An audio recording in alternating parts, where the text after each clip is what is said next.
I should tell you that I lived in Australia. My former husband was Australian. I have 4 grandchildren that live in Australia and wonderful stepsons and their wives. So I have a deep love for Australia, and I also developed an olive grove, 10,000 trees, in the southwest Australia, and so I was able to see the cockatoos flying in waves and waves, and the blue-tongued lizards and the kangaroos watching us up on the rim. It reminded me of the old Western movies when you see the Indians lined up and the cavalry is marching down below.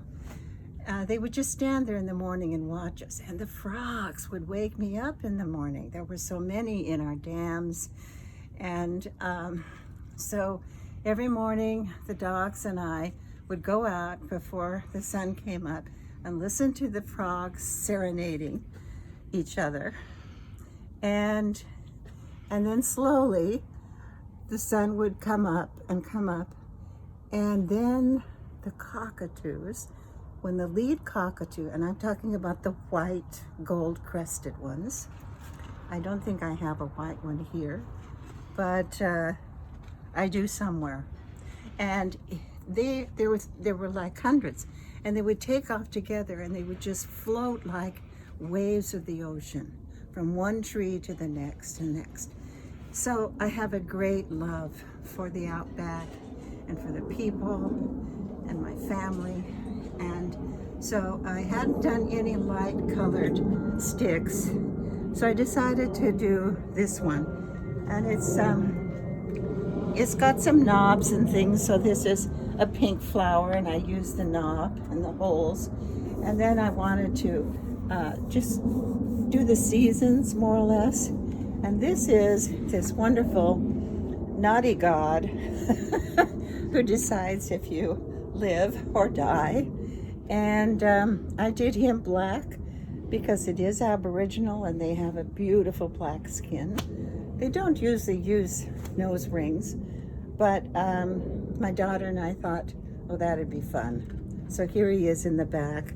You see he's got little buttons. No, that's just dots of paint there.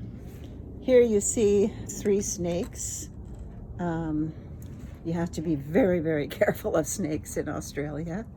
And here is a baby alligator and another frog. And then the typical design that Aboriginals use for flowing water, and then the green, because there's grasses and things growing there next because of the water. Another frog, a track of Aboriginals traveling and going around. And then the wild fruit, they call them the berries, the bush berries. Vegetation, another bump and a flower. More vegetation, paths, and here are some grapes. When the Germans came to immigrate, they started huge wine growing areas, and my neighbor had a winery, and so I honored him by showing grapes here, and more vegetation. These are a Japanese design to show mountains in the distance, because we did have mountains in the distance. And then this is just a flat, cracked place, and I did sort of traditional flowers. So this is a different one, and it's interesting, a lot of people were happy to see a lighter color stick, so I'll probably do several of those again. It was fun too, because you're not fighting against too bright colors all the time. But this is pretty clever, isn't it?